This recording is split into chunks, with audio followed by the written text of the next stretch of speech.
Hi, Heath Goldman. Scott, how are you doing today? I'm good. You remember there was how many years ago that we were sitting in my office and I was interviewing you and talking to you about 1031 alternatives and all that kind of stuff, and you were so polished. So that's why when I told you here, I think we're at a bar now. Where this is not an interview. We're just going to be talking now because you really are very sharp and very articulate, and so I want you to think like you be thinking like you might have a martini in you right now, something like that. Well, things have definitely changed. We're sitting here on a Zoom screen instead of being in person. We're I sitting know. here, with button-up shirts instead of suits and ties. So, Hmm. yeah, things have changed a little bit. Definitely works for me. And so, Heath, you've been one of the guys from the very beginning that has been very good to me. We met out of the gate, and we've supported each other as friends. We supported each other's charity. It's interesting because we usually have a charity around the same time, and we say, "Hey, I'll put into yours, you put into mine, and we kind of figure out how we're going to do it." And then I've really appreciated getting to know you and what you do with helping people save money over the years, with the tax strategies that they can have and whatnot. And you're very highly regarded within our group. Everyone's not, but you are, which I think is fantastic.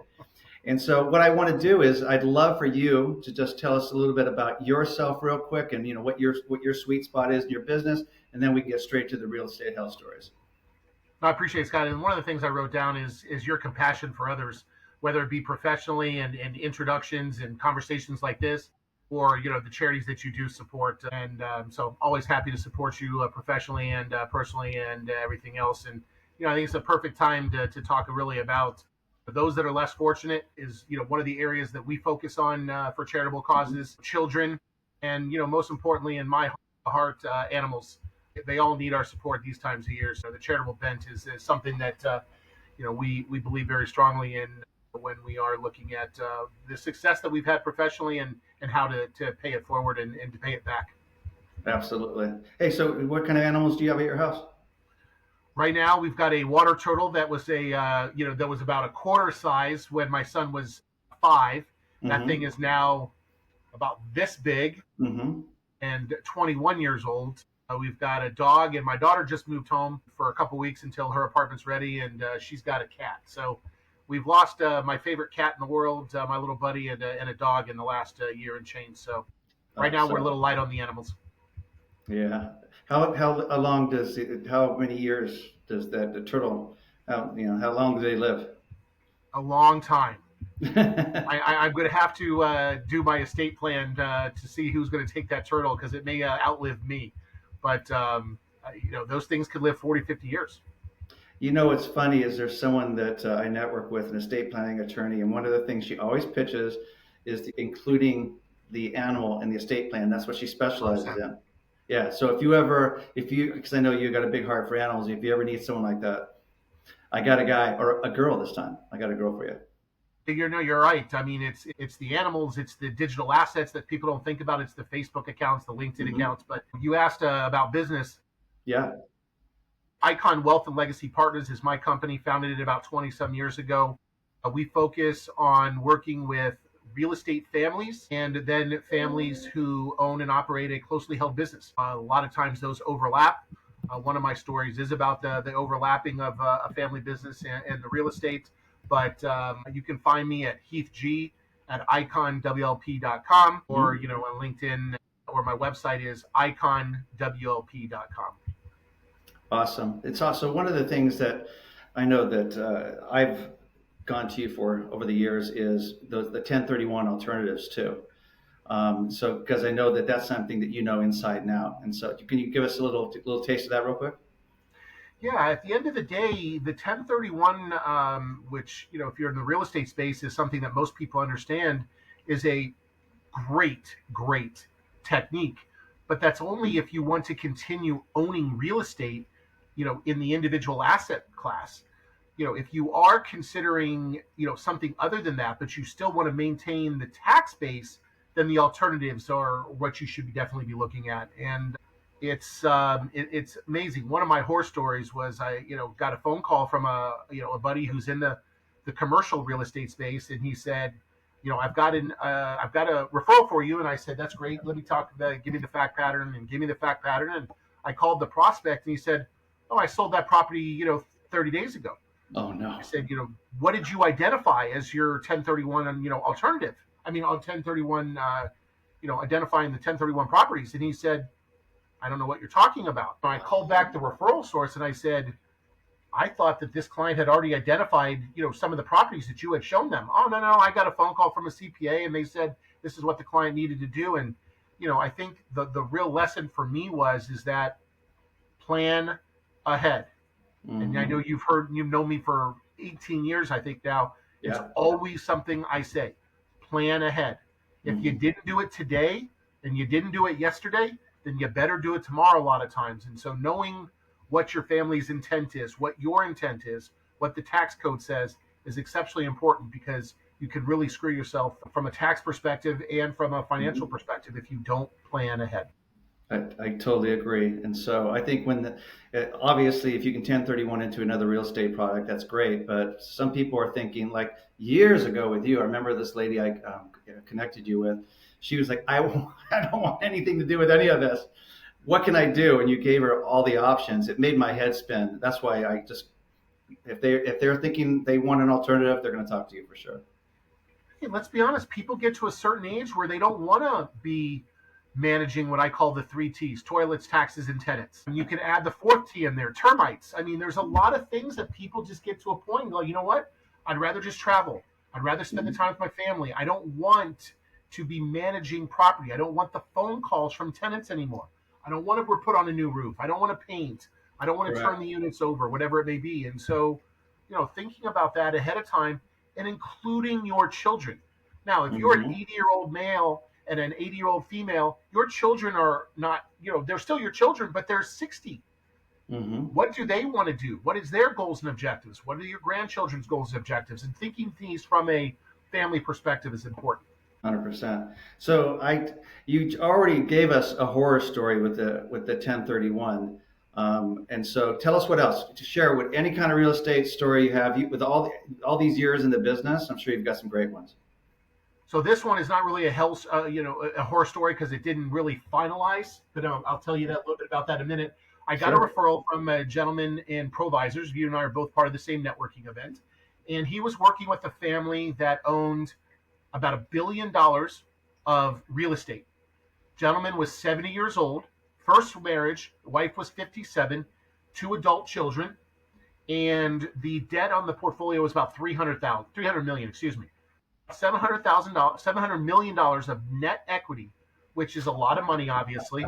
And I said, one of the things I like to do is look at the estate plan when I first get started with the family. Well, I don't have one. I said, "Oh no, I'm sure you have one that's just not current." I said, "I just want to take a look and see what your goals and objectives are." He goes, "I don't have one at all." How's I that said, even "How about a possible? will? How about a will?" "No will." I said, "So what's the plan?" "Well, that's kind of what I'm talking to you about, but my wife can't manage this portfolio. The kids really don't want anything to do with the portfolio." And I think at the time the kids were like late 20s, early $700 million of net equity, and the person didn't even have a basic will. That's So I amazing. think the horror story here is, once again, I said it before, you've got to take the time to protect your assets, protect your family, and protect yourself. And you got to sometimes spend a few dollars to get what you need, to make sure that you're going to have what you need when something unfortunate happens. And I think that's the part of the story that's unfortunate, is we don't know when and if tomorrow is promised. And so making sure that you take care of your things that you need to take care of today is really the message that I keep and will continue to repeat. I think, yeah, that's great. It's shocking to me that someone could be sophisticated enough to actually have a portfolio like that, but and no one talked to him, or he just didn't know that that's something he should do. Because that's one of the first things that you and I would ask. So it's just He knew amazing. exactly he knew exactly that he needed to do it. He knew Mhm. exactly why he needed to do it. Everybody Wow. had continued to Wow. tell him that he needed to get it done. Got it. He didn't know what to do with the assets. So instead of Mhm. just having something basic that says, leave everything to my wife, or leave everything to my wife and then my children, or leave everything to charity, he wanted the perfect plan in his own mind before he put anything on paper. Mm-hmm. So he absolutely knew what he needed to do and wanted to Uh-huh. do. But how to execute it was the problem that he couldn't come up with. Interesting. Interesting. Well, that's why you got to be surrounded by the right people, right, Heath? Yes, You can advise on that kind of stuff. I mean, so yes, he had a lot of the right people around him. He okay. was friends with Steve Wynn. Okay, a Mm-hmm. lot of people on this phone, on this call may not know who Steve Wynn is, but just take a look at the Wynn hotels in Vegas and everything else. Mm-hmm. I mean, this man was surrounded by very good people. He wanted perfection before he had execution. And I tell Mm-hmm. people all the time, things are going to change as long as it is Right. what we call revocable. Think tomorrow you could change it. Yes, it may cost you a few bucks. Put something in writing. And I think that was one of the last stories that I had written down. I got a phone call one day from a prospect, and I said, give me a little bit of the fact pattern. And, they started tearing up. And I let them have their emotional moment, and I didn't want to interrupt them. And what they said to me was, my mom and dad were killed in a car accident about 3 weeks ago. Mm-hmm. We have no idea what we really own. We have no idea where to start.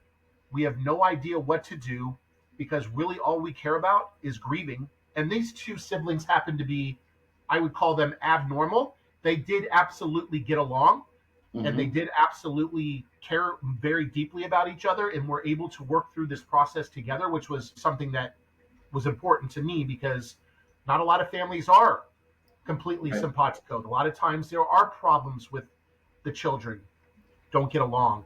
Maybe nieces and nephews from different sides of the family. Dad owned 50% of the building. My aunt owned 50% of the building. Next thing you know, you've got six cousins trying to figure out how to manage, a building and when the aunt and uncle die and it's a mess. And I don't want to say hell, but these are real life stories of what happened. And real estate is an amazing investment, as we all know, but Mm-hmm. it can cause family problems if we don't plan for it. 100%. Two of the deals I'm working on right now, it's siblings that have had a property that they inherited. Like, gosh, how long ago was it? It was 30 or 40 years ago, but they cannot. And when they sell, they're going to be left with very little money between the siblings. And they're going to go out and they're going to have to spend so much more money they can't afford to buy. So everything is going to double, triple, quadruple with them because they can't get along. Same with another one right now in Sunland. It was, you have siblings just not getting along and trying to, one needs sisters need to get the brother out for this reason, this reason. It's just, I have to really center myself not to take that stuff on because it's really to see people that upset with each other and that contentious. It's really, I just find it really sad to be honest. I tell people all the time when I'm working with a family or suggested to work with a family, I said, hey, by the way, your kids may not always get along. Your nieces and nephews and children may not always get along. Put it in writing, spell it out, make it very clear to everybody, Mm-hmm. and make it as easy to understand so people don't have a reason to fight. This is what is going to happen. This is Right. why. And if it's going to be problematic, then you make other arrangements. Yeah, absolutely. All right. What else you got for me? Hey, it's the holiday season. We obviously just finished with Thanksgiving. Looking forward to Hanukkah, and then you got Christmas right behind it, and New Year's right behind that, and then somebody told me I got to get back to work. So Mm-hmm. always enjoy talking to you, Scott, and hearing these Absolutely. stories. I just want people to just ask the right questions. If you don't know what questions to ask an amazing professional like Scott. Pick up the phone and call me, but ask the questions so we can figure out what the answers are because the answers for you may be very different when the answers are for somebody else. 100%. Thanks for taking a few minutes out of your day. Really appreciate it, man. Especially with the holiday. Are you starting things starting to level out? Are you gonna stop working so much for the next couple of weeks? I'm doing a different type of work. I just hired a new full-time assistant. I've got a desk that's got thousands of business cards that were collected for different events and different Hmm. conferences this year, and so I'm getting a lot of things wrapped up and ready to launch again on January 5th. That's great. That's great. Well, listen, man, great to see you. I'll look forward to seeing you at the next meeting, breaking bread with you again soon. Tipping one back, maybe two. I don't know why you got to stop at two, but that's okay. Depends I if it's a forgot who work I'm day. talking to. I forgot who I'm talking to. I thought, yeah, it'd be like saying two to Brian. It'd be like, no, no, no. It's two before 5 o'clock. After that. So what Yeah, we're that's going to one of the do, things. I'll make a suggestion. Maybe next time, you bring in your glass of wine and or that glass of bourbon, and it is really just a conversation, just sitting there over adult beverages. that's actually doesn't sound bad. I thought about, mixing one up, but if I do 4 or 5 of these in a row, I'm going to be in trouble. But the last one would be really interesting, though. That is Definitely. true. Hey, no one needs to know what's in the glass. Yeah, exactly. Exactly. Like, you don't know what's in here. I could be shaking up a martini for all you know.